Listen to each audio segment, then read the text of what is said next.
lighting up all over the world,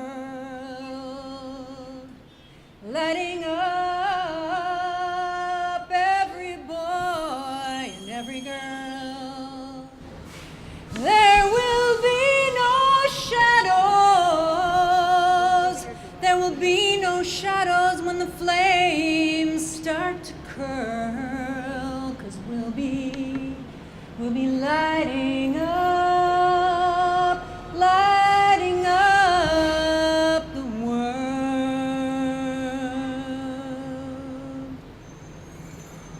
Our tradition teaches that one flicker of light, one flicker can dispel an entire room of darkness.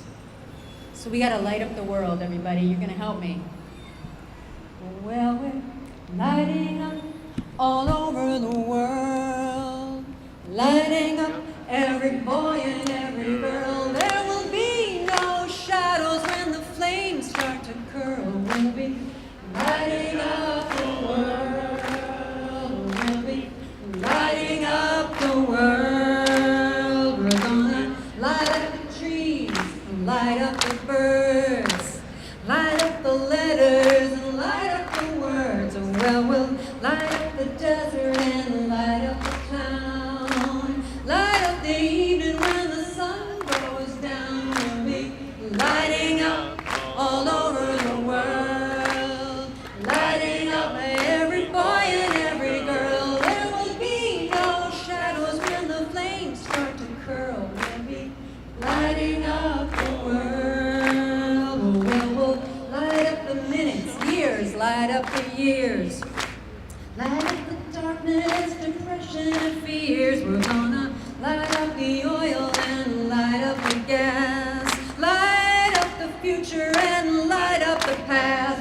We'll be lighting up all over the world, lighting up every boy and every girl. There will be no shadows when the flames start to curl, 'cause we'll be lighting up the world. We're gonna light up the fields and light up the streams, visions, light up the visions, dreams, light up the dreams. We're gonna light up the spirit and light up the ground, light up the lost and light up the found. We'll be lighting up all over the world, lighting up every boy and every girl. There will be no shadows when the flames start to curl, 'cause we'll be lighting up the world. What are we gonna do?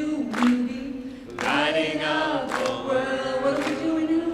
We'll be lighting up the world one more time. We'll be lighting up the world.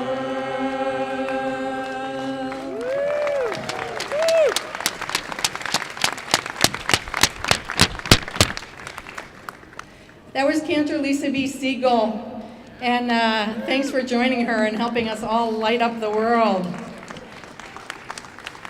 I'm Rabbi Ellen Lippman, and it's an honor to stand with all of you here tonight. Sorry that we have to be here, but glad that we are here together.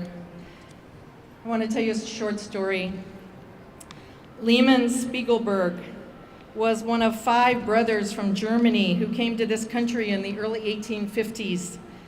They were young and dark and bearded, and they spoke a strange foreign language, and they wore unusual clothing, and no doubt were viewed with suspicion by the people who were here when they arrived. They were Jews avoiding the choice of conscription or imprisonment, and after a journey through New York, they ended up in Santa Fe, New Mexico. Lehman had 8 children, the youngest of whom was my grandmother, Florence, who grew up to marry Frank Lippman. I am really grateful that the doors were open for my great-grandfather and his brothers. I pray hard that the United States remains a nation of immigrants.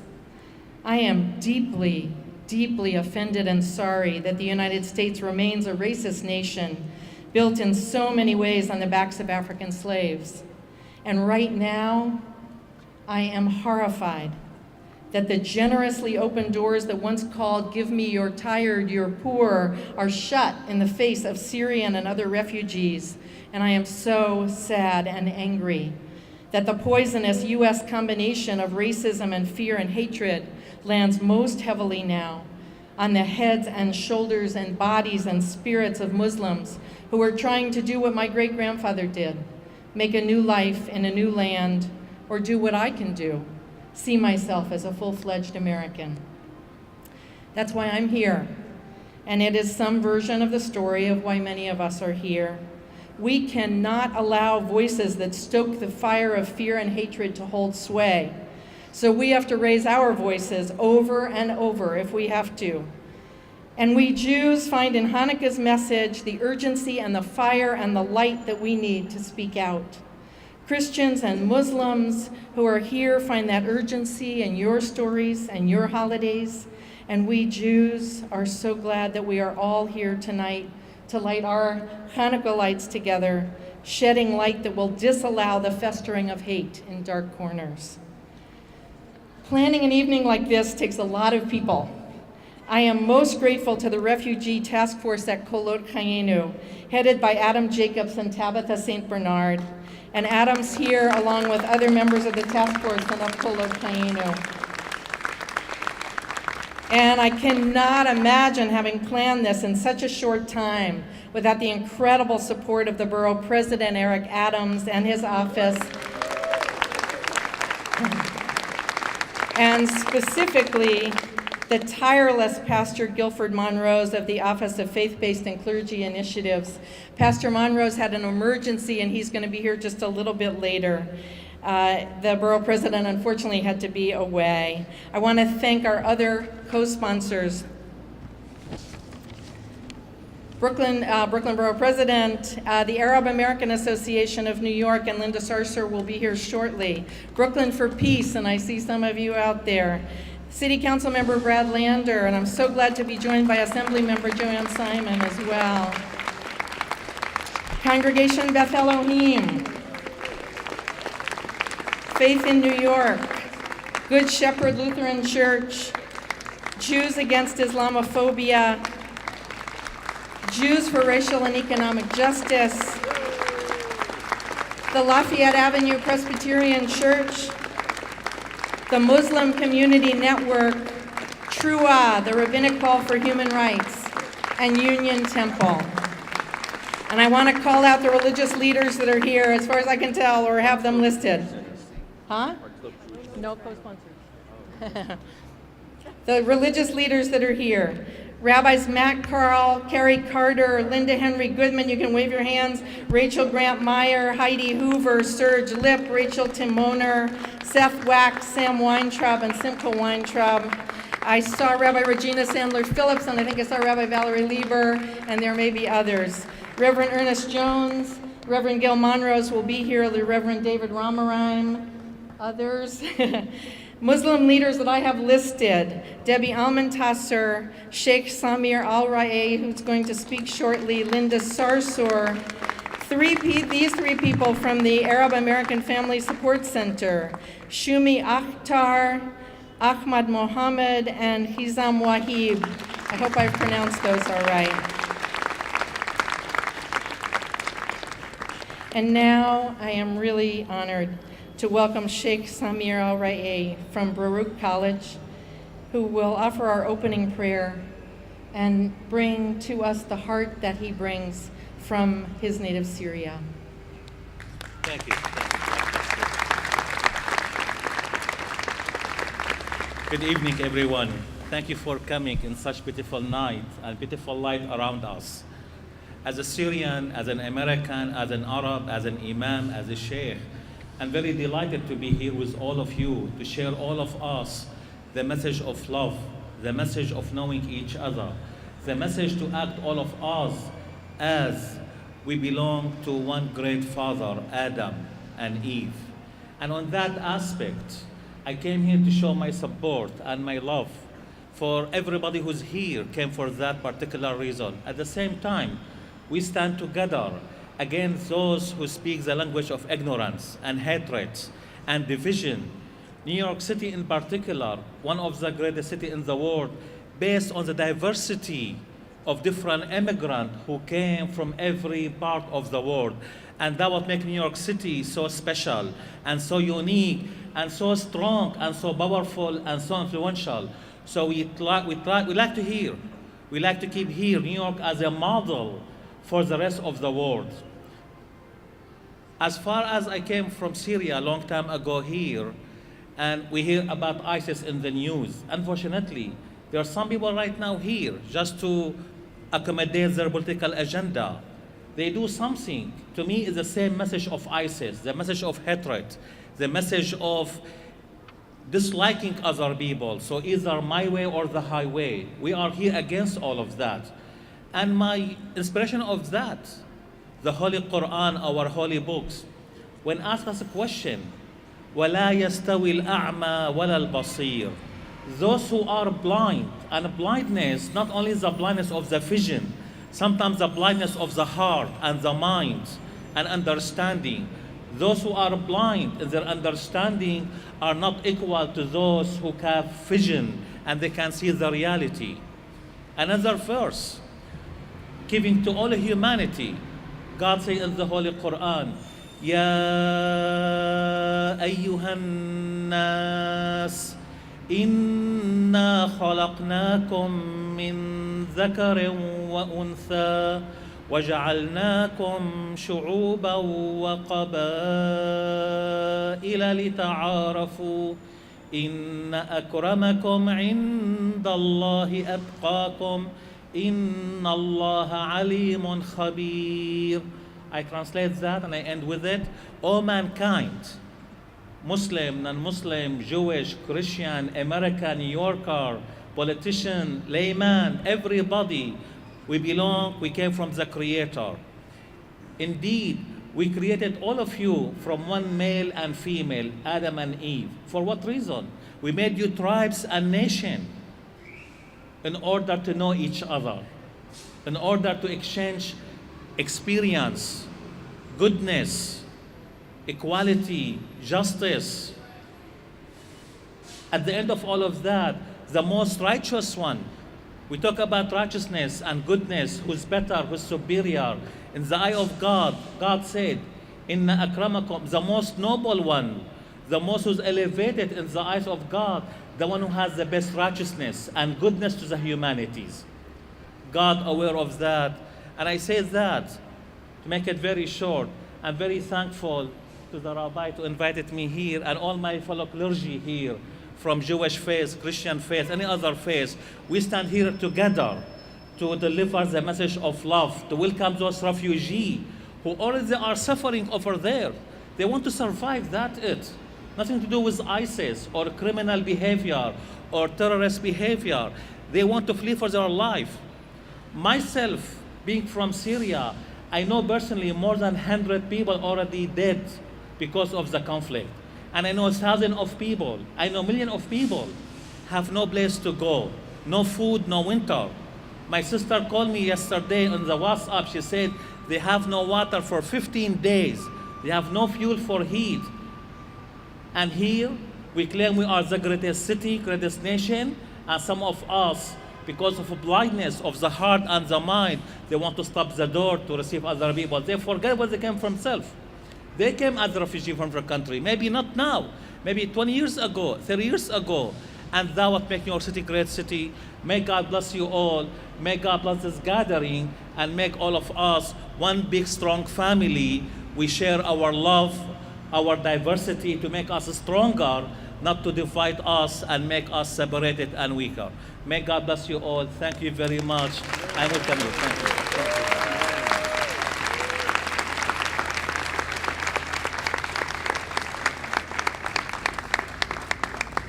Thank you so much. I just want to acknowledge the presence in the crowd of Rabbi Bara Elman, who just joined us, and also City Council Member Lori Cumbo. So glad to have you. So Because Pastor Monrose will be joining us a little later, I'm going to call now on Brad Lander, who is my city council member, but he is very much more than that. He is my friend and a member of my congregation and a great advisor. It's hard for me to imagine doing any kind of protest or demonstration without him. So really glad to have him here. I'm helping you. Usually we're near here at 6 a.m. on the Fight for 15 demos when Ellen and I are together. So during Hanukkah in our house, we listened to a lot of the Klezmatics, one of the great American klezmer bands. And I realized in that the words I wanted to share tonight come from one of my favorite klezmatic songs written by Tony Kushner. And I was just going to read it because it's lovely as a poem, but Rosa persuaded me I should try to sing it. So I don't sing in public, but I'm going to try. You can decide whether it is about a little girl in Berlin in the 1930s or a little girl in Syria today. Watch out for it because it can sneak up on you in Kushner's lyrics for the reference to the lady in the harbor on whose base are the words that Ellen read before. By the time we're done with dancing, elsewhere, darling, you'll be glancing, and the night's a river torrent tearing us apart. Merely melody entwined us, easily the ties that bind us break in fibrillations of the heart. Don't cry out or cling in terror, darling, that's a fatal error, clinging to a somebody you thought you knew was yours. Dispossession by attrition is the permanent condition that the wretched modern world endures.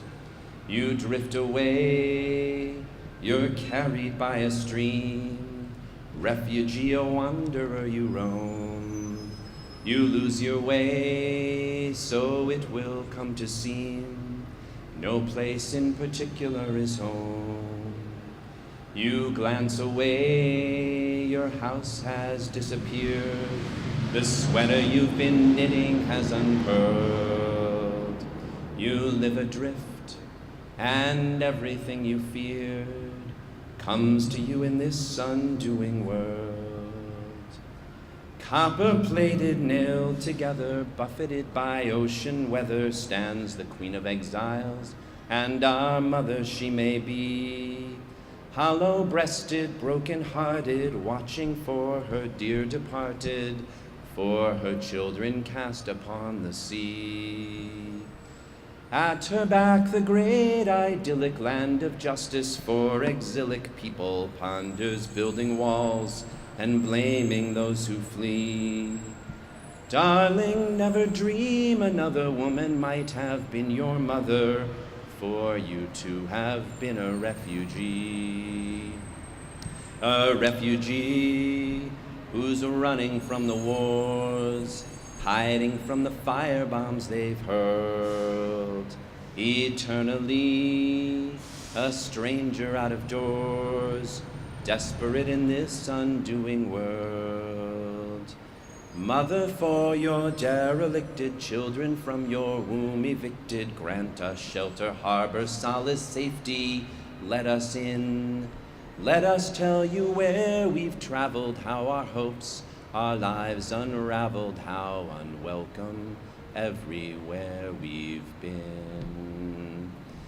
That torch, which I think of as part of our menorah tonight, brings together our whole history as a Jewish people, our exile, our wandering, what we dreamed we'd find here, and the dreams we have as Americans about what this country is supposed to be about. And so when we light it, when we raise it, when we hold it up, we're not just speaking about what's right and wrong. We're not just angry about Trump or depressed about racism. We are holding on to who we are. We're holding on to our souls and seeking redemption for ourselves and for everyone in this country and in this world. And I hope it's in that spirit that we're not only lighting this menorah, but holding up that lamp. Thank you, Ellen, for bringing us together.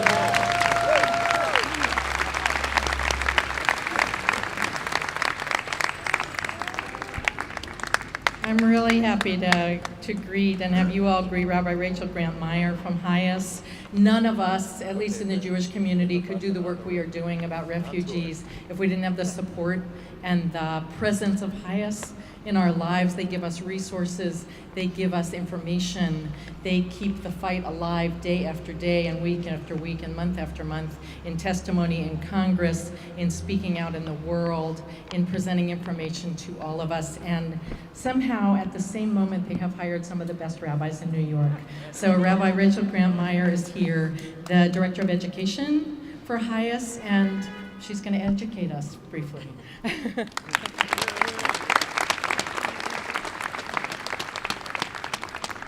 Thank you for that beautiful introduction, and thank you to each of you for being here tonight.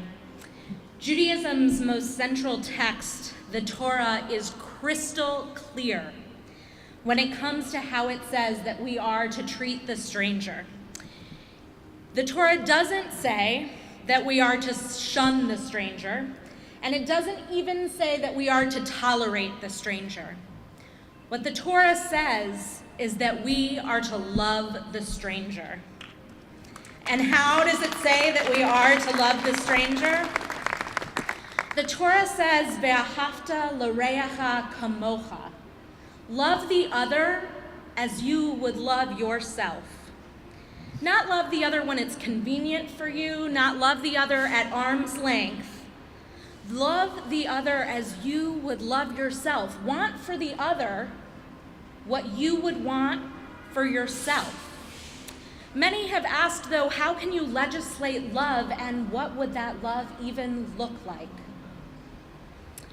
When it comes to the global refugee crisis, for me, as the great-granddaughter of refugees who fled Russian pogroms, the work that HIAS does is that love in motion. At 134 years old, HIAS is the oldest refugee organization in the world. We rescue, resettle, and aid refugees of all ethnic and religious backgrounds through 10 offices around the world, and is one of 9 volunteer agencies resettling refugees in the US, and the only Jewish organization amongst them. Right now, we're leading a robust advocacy effort with strong and coordinated support from the American Jewish community, from many of you, to support policies that protect refugees. The Jewish community is speaking up quite loudly on behalf of refugees, and just as loudly against xenophobia and against Islamophobia, with a clear voice. And we are saying, yes, we will love our neighbor. Last week, HIAS organized a letter signed by over 1,200 rabbis. Can you imagine getting 1,200 rabbis to agree on one thing? But agree they did, and what they agreed was to ask our elected officials not to halt or even to limit the United States Refugee Admissions Program.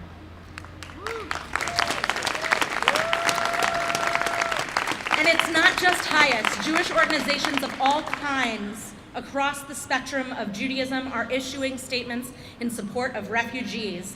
These have included the Orthodox Union, the U.S. Holocaust Memorial Museum, and so many of the Jewish organizations that you heard are co-sponsors of this event this evening. HIAS works with affiliates throughout the United States, and so many of those affiliates are partnering with local Muslim organizations so that as we resettle refugees, we are building connections with local Muslim organizations and Muslim people in the places where we are doing this work, which is so important, especially now with so much virulent political rhetoric. This week, we are going to launch volunteer programs in New York, pairing New Yorkers with refugees being resettled here in New York to help them learn English as a second language, as well as to provide compassionate correspondence for those in asylum detention. We have hundreds of people across the country who have expressed interest in working directly with refugees. We are going to continue to build and strengthen the movement of American Jews who are compelled to act, whether it's through advocacy, education, volunteering, tzedakah, in response to this enormous and untenable refugee crisis. We invite each of you to join us. Tonight, I want you to think of one way that you can join us. Your presence here is the first step. What will be your next step? This doesn't have to be an issue that divides the Jewish and Muslim communities. This can be an issue that unites us. Time and time again throughout our history, the Jews have been refugees, and we know all too well the dangerous consequences of hate speech targeted at a particular religious minority. And so we say no to hate and we say yes to love. Most importantly, though, we say yes to love in action. We say yes to love that looks like speaking up on behalf of some of the world's most vulnerable people, the 60 million displaced people worldwide, the nearly 20 million refugees, of whom 11 million are Syrian refugees fleeing violence and persecution who are in need of our protection.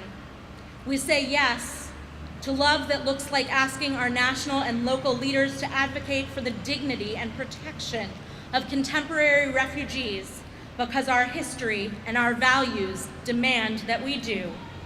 We say no to hate, and we say yes to love. Join me. We say yes to love. We say yes to love. We say yes to love. Thank you.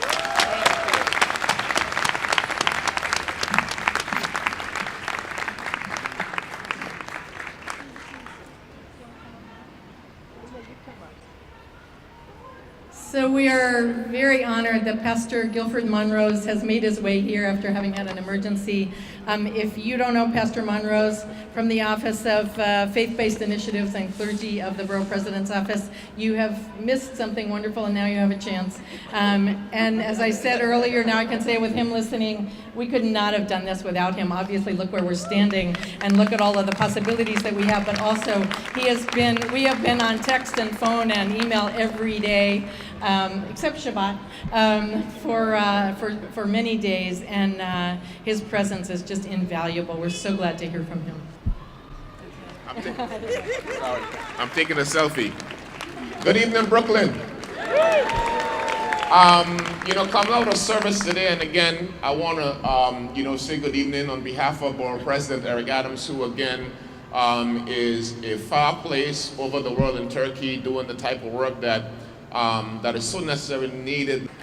But we really believe that Brooklyn is the epicenter of people working together, regardless of race, creed, color, nationality, that we can stand together as one to be able to bring forth a true meaning of God's people living together. And so tonight is a great responsibility that we have as free American citizens living in the greatest country in the world, to continue to make sure that our country is free. But we have closed individuals who have closed mind, want to bring us back to the 1960s or 30s. We want to go forward. We don't want to go backwards. And so we are standing together. We are standing together on the steps of freedom, that we will never allow our country to go back in a place that is not desirable. We are going to go forward, and we are going to make sure that Brooklyn will lead the way in the world. And we thank you for coming out, standing strong, and saying that we're going to continue to be free and remain free. Thank you, and God bless you.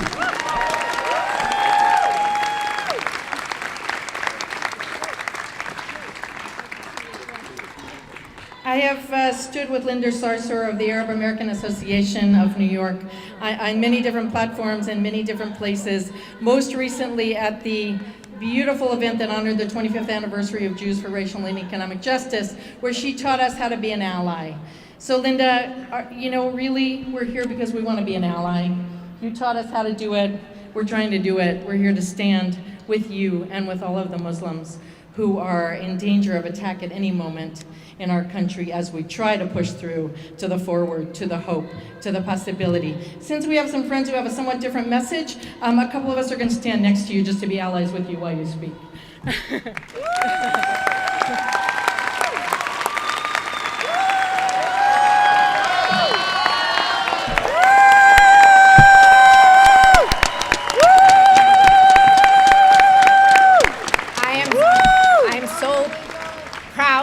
standing here today more important than being the executive director at the Arab American Association of New York. I am a daughter of Brooklyn.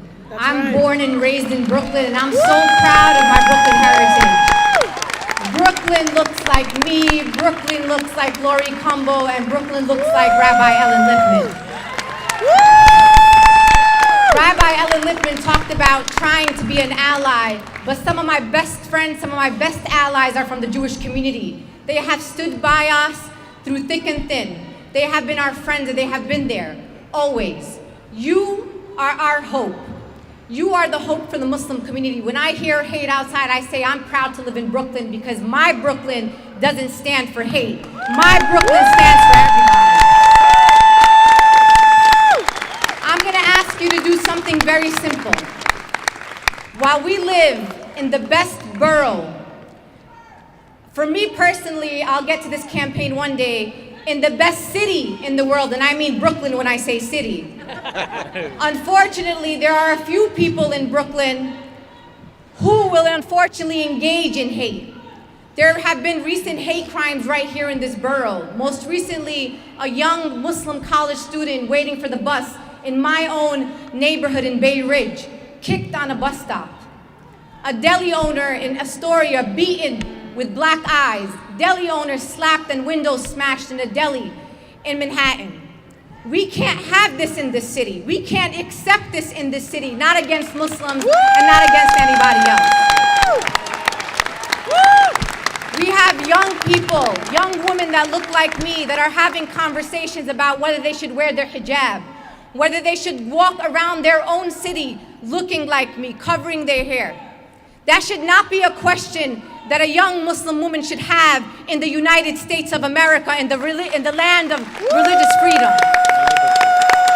I ask you, sisters and brothers, that when you see a woman that looks like me, say good morning, say good afternoon, say I'm hoping you're having a good day. You have no idea how meaningful those very simple words would be to a woman walking in her community.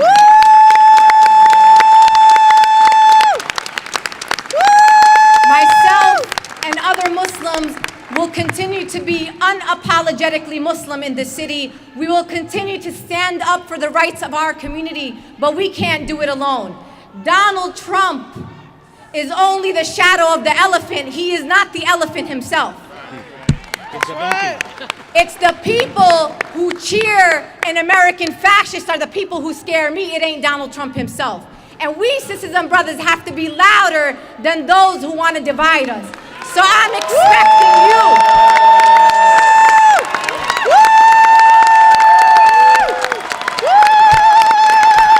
When I travel across the country, people say, I know you're from Brooklyn. And they know I'm from Brooklyn because I'm loud and proud. So I'm expecting you, Brooklyn, to be loud and proud and stand against hate, because hate is not invited or welcome in Brooklyn. Thank you, everyone.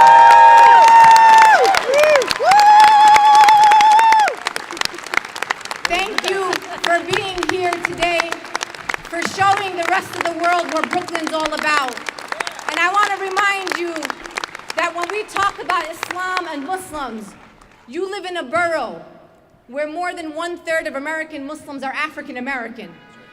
There were at least 20% of black slaves who were forced to come to this country at its founding. Our religion has been here on the shores of the United States of America since it's been founded. So when you tell me to go back to my country's right here in Brooklyn, and that's where I'm gonna stay.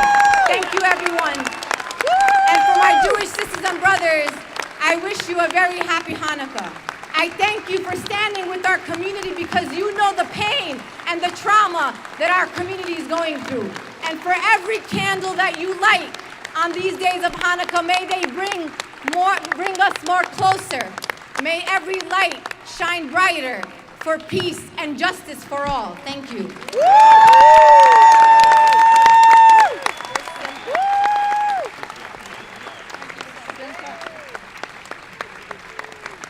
Thank you, Linda. I think we're going to keep this little protective shield around everybody here. Rabbi Simcha Weintraub is my forebear in all ways except age. He has been a leader in the work of interfaith joining, of love, of connection, of possibility for I don't know how many years. And all of us who do this work, I think, in Brooklyn follow in his footsteps and learn from him and become part of that family that he's created of interfaith love. So Rabbi Simcha Weintraub, we are honored to have you.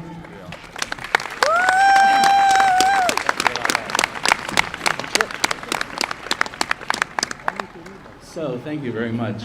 The Jewish tradition asks that we place the Hanukkah menorah, the Chanukiah, in a place where the public can see its burning lights. So many people light their Hanukkah menorah in the window. And this is done for the sake of what's known in Aramaic as Persume Nisa, to advertise the miracle of that precious one-day supply of oil found in the ancient desecrated temple that miraculously lasted for 8 days, more than a week. Besides advertising or publishing, the word persume can also suggest reputation. The Hanukkah miracle of centuries ago has a reputation that we must maintain by extending our light toward outward. In other words, if our temple was rededicated and our people's ways of life restored, rekindling these burning lights is meant to trigger ongoing action for the freedom and liberation of humankind. We gather tonight to light up a very darkened world, as well as an increasingly murky, gloomy, dangerous turn of uncivil discourse in American society. Some 4 million refugees, as we heard from Rabbi Rachel, some 4 million refugees have fled violence and oppression in Syria, and an additional 7 million Syrian citizens are dislocated within the country itself. Massive displacement, enormous deprivation and loss, immense trauma and suffering. But we are not powerless. Our country, our state, and our city can be a refuge for those fleeing bloodshed, civil war, and persecution. That is our calling as Americans. And as we hear leaders trashing entire groups, Muslims and also Mexicans, liberals, feminists, people of color, and so many more, we light a burning flame to say no, not on our watch. We will not tolerate hatred, bigotry, and wholesale persecution, because our miracle has a reputation to maintain. Just as the Hanukkah miracle happened only after the Jews themselves stood up for their freedom and identity, so we all today commit not only to words but actions that will counter the dimming of human dignity and brighten the lives of the human family who are barely living in the shadows. Our blessing over the candles thanks God for the miracles done for our ancestors by Amim Hahem Bazman Hazeh. In those days of old, at this time, indeed, we are thankful for what happened in those days, way back when, but we're also required to take action at this time, during our time, here and now. Thank you. Thank you, Rabbi.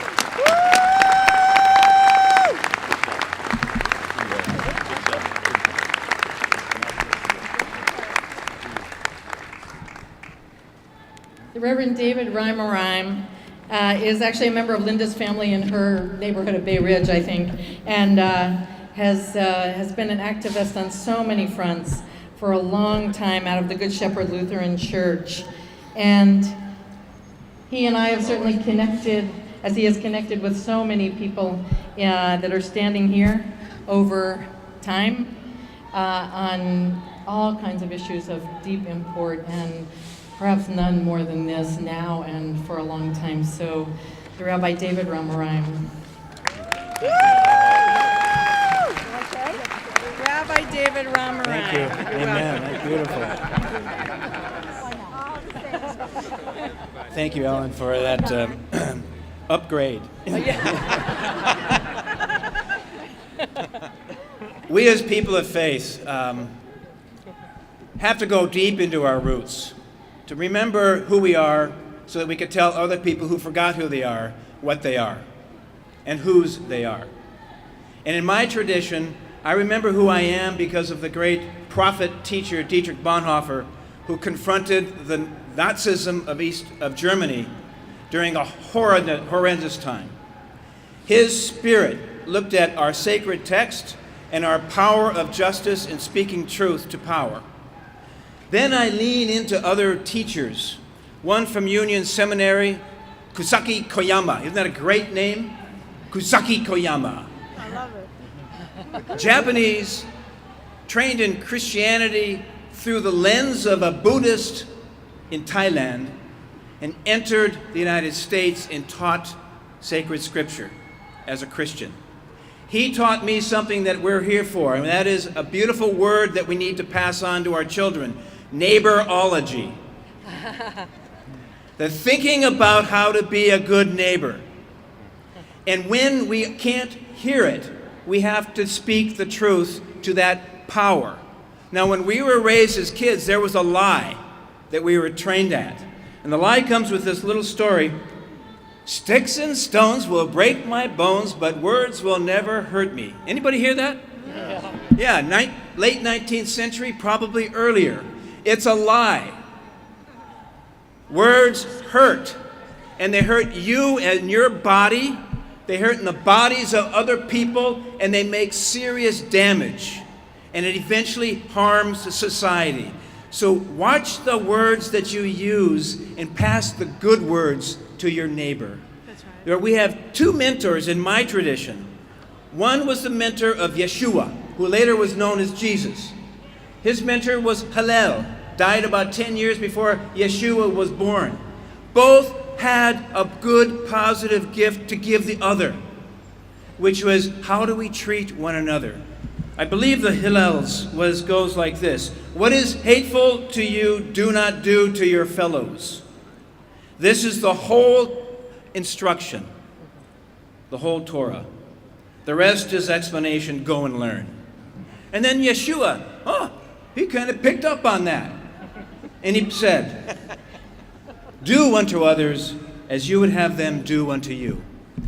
We need to train Brooklyn, train our little children that words hurt and they change your body and they make you do damage. It starts inside your heart and then it hits your fist and then it goes to somebody else.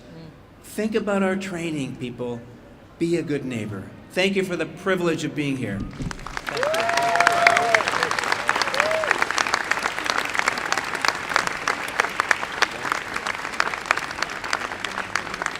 We're going to move to candle lighting in a moment. So I'm going to have Tricia Arlen come up and Eddie Ehrlich come up and Debbie Almentester come up, but I'm going to introduce you all in a moment. I just want to read this announcement from Cindy Greenberg, who says, we can announce that across the street, meaning the Marriott, starting tomorrow, the National Immigrant Integration Conference will bring over 1,000 people to work on immigration issues. And so at the Marriott starting tomorrow will be Hillary Clinton, Martin O'Malley, our mayor and the Commissioner of Immigrant Affairs. So if you want to go to the Brooklyn Marriott tomorrow with 1,000 other people for this amazing conference, please do. And Linda too, I heard. Linda too, yeah, okay. Okay, tonight is the 7th night of Hanukkah. So in some Sephardic and Mizrahi traditions, Jews that were not Ashkenazim from Europe, they have the tradition on this night of Chag HaBanot, the festival of girls and of women. So, well, we have an incredible man who built this incredible menorah. We're going to frame the lighting with two amazing women. Tricia Arlen is a renowned creator of prayer and poetry with amazing insights into the ways that prayer and action can come together. And so what better time for prayer and action to come together than tonight? And you should look for her words online whenever you can. And because we'll follow the lighting right away with some wonderful ending words by Debbie Almentester, I'm going to introduce you now. Debbie and I have been friends since 2001, since about September 15th of 2001. when she and a large group of Muslims came to speak to us at Kolot Chayenu in the wake of 9/11 so that we could try to meet each other in ways that we had not before. And we kept meeting, and together with others who are here, Adam Carroll is here, we created the Children of Abraham Peace Walk, which brought Jews, Christians, and Muslims together in Brooklyn to walk in peace for 11 years. We didn't get to walk this year, and so we had to come together tonight. Debbie is a hero in so many ways and has known what it feels like to be under attack in so many ways. And I am delighted that she will be here to close us out tonight as we move off. So thank you so much for being here. Eddie Ehrlich is an amazing leader of all kinds, of music, of prayer, of helping people do the things that they need to do that may not have all of the physical possibilities to do them. And so we have a gigantic and extraordinary menorah that just came together from things that he found here and there and on the street. The right bottom of a thing came together at the right moment. In a moment, he's going to be leading. We have some copies of Hanukkah blessings. If people want them, we can pass them out, maybe down and around. But we'll go with Trisha's words into the Menorah Lighting. And I just want to say, because I'm welcoming Debbie, that I see Najee Amontasser out there in the crowd to wave your hand. We couldn't have done the walks all those years, Najee, without you. And we're delighted that you are both here tonight.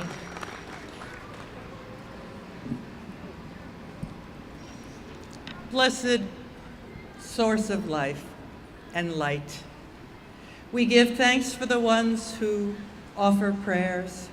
We give thanks for the ones who take action.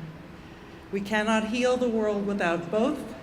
We must pray and we must do.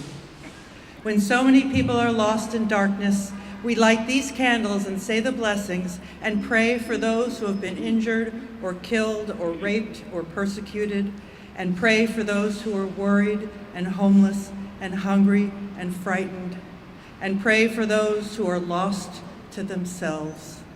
May we all be joined in holy, yearning conversation and pray when prayer is needed. We give thanks for the ones who offer prayers. We give thanks for the ones who take action. We cannot heal the world without both. We must pray and we must do. When so many people are lost in darkness, we light these candles and bless those who are working so hard to make things better.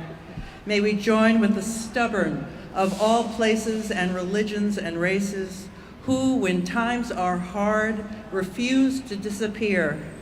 Those who fight so hard for their communities with food and advice and shelter and organizing and work and love and insistence, may we all be joined in holy, peaceful struggle and act when action is needed. Blessed is the source of light.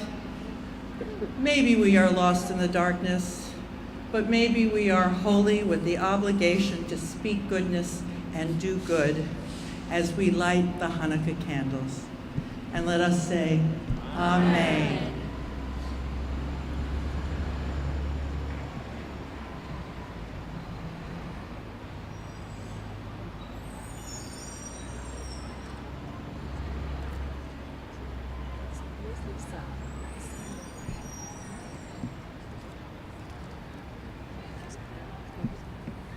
Take it off. Okay. 76 years ago, December 1939, my father arrived as a 10-year-old boy out of Vienna, Nazi-occupied Vienna, and arrived here on the shores of Manhattan. On this night, the seventh night of Hanukkah, Chag Habanot, the festival of girls, of women, we replaced the word in the blessing Avotenu with Imotenu instead of our fathers and mothers. Baruch atah Adonai Eloheinu melech haolam asher nishanu b'mitzvotav v'tzivanu lehadlik ner shel Hanukkah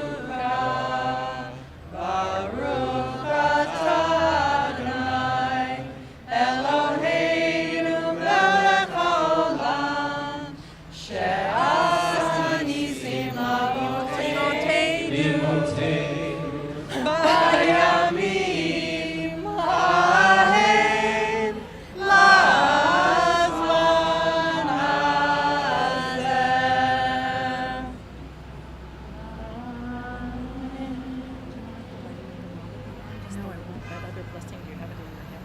Them all, so like blessing of the peaceful revolution. I don't have that. Okay, you don't have it in your mind?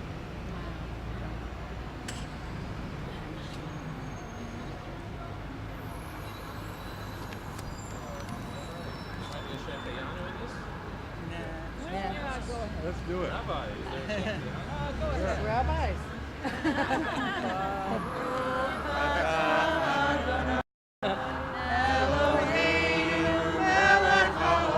It's not the first night, but it is a first. And not a last.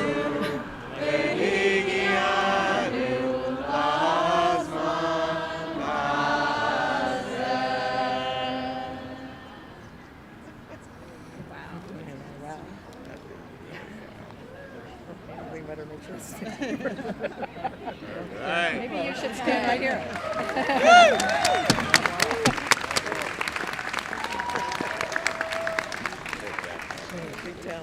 Assalamu alaikum. Alaikum salam. Peace and greetings. Shalom, my brothers and sisters. Shalom.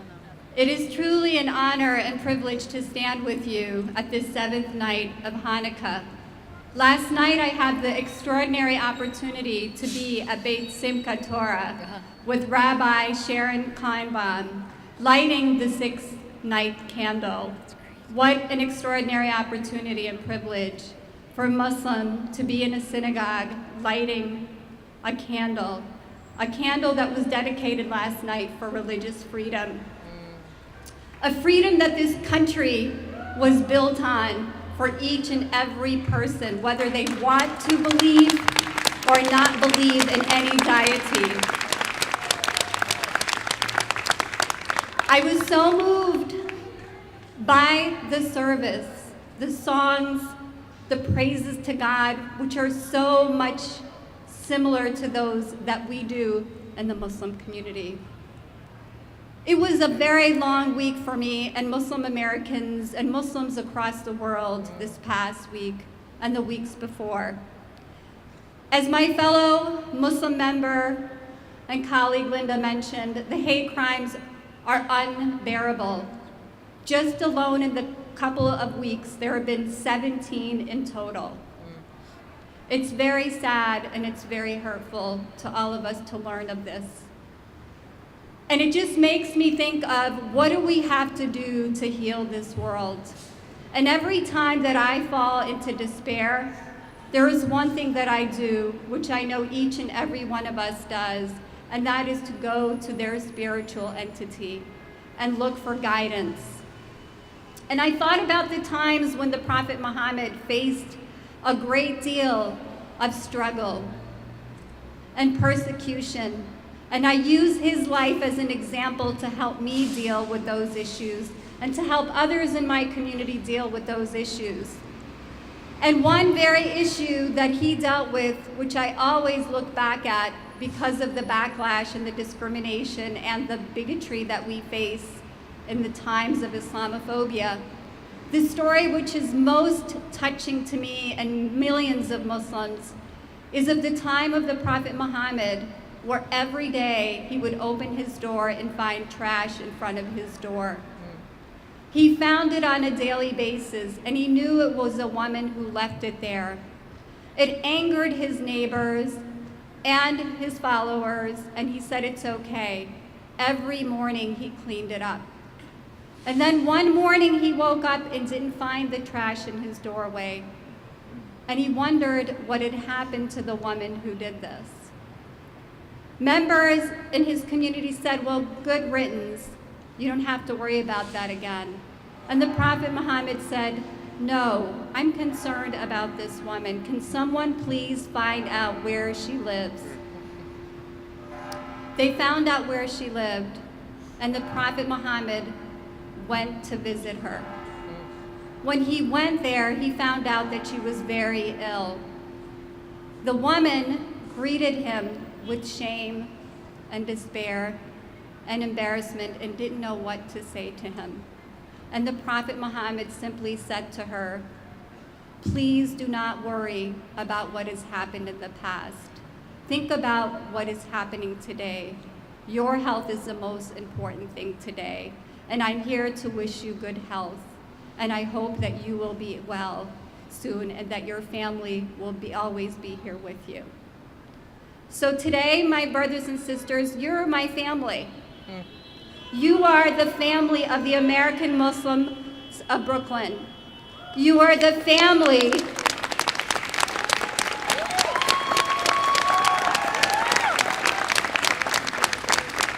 of American Muslims across this great nation. You are the family of Muslims across the world who can't explain what is happening in this world, but can only look to you for support and guidance to help them through this turmoil, and to be the voice of reason for our country, the voice of reason for our leaders, the people who are the policymakers, to ensure that our religious freedoms and our constitutional rights are not infringed upon, that each and every refugee, regardless of where they come from, is welcomed.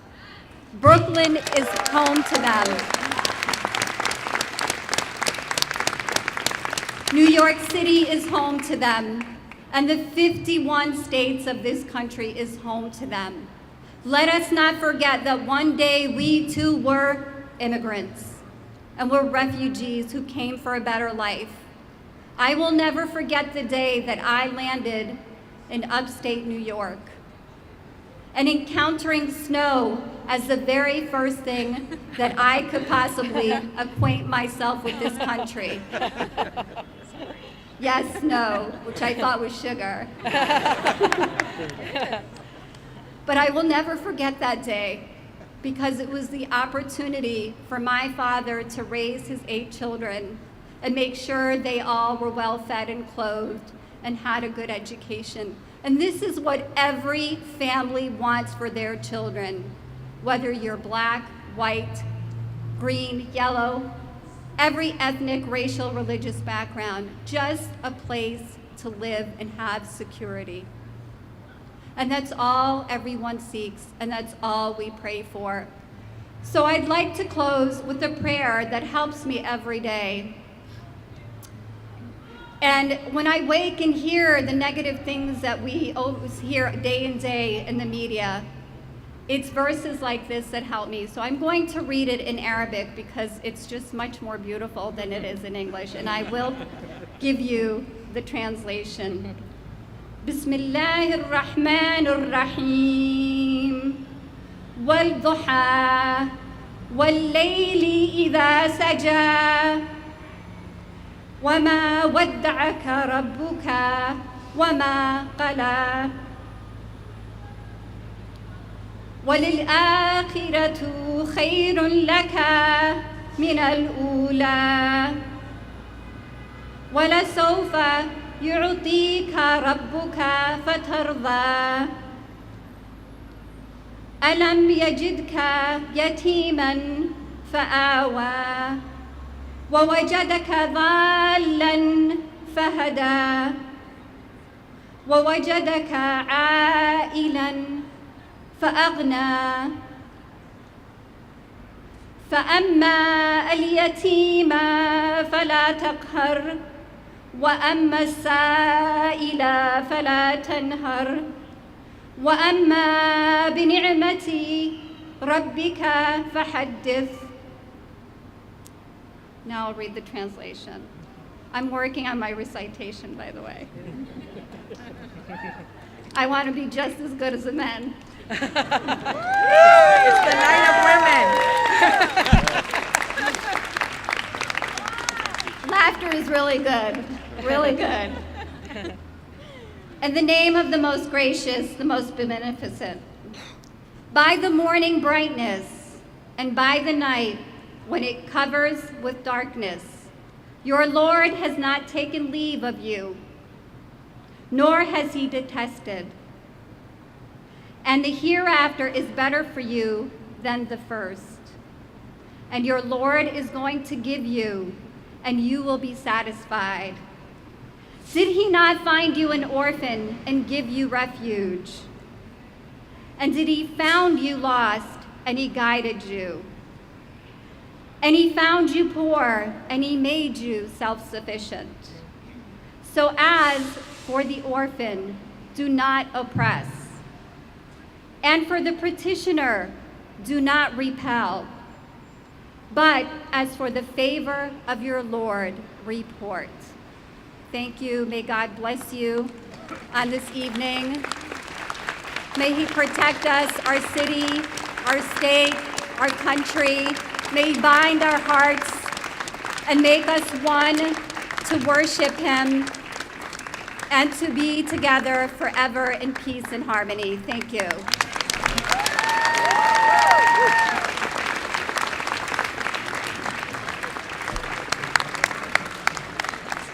We're going to close out with song as we I began. want to say a special thank you to Rabbi Ellen Lippman, who lights up our world every day.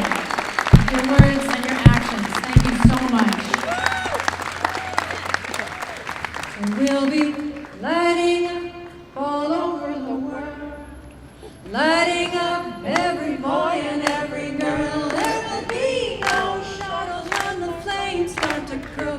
We'll be lighting up the world. We'll be lighting up all over the world, lighting up every boy and every girl. There will be no shadows when the flames start to grow.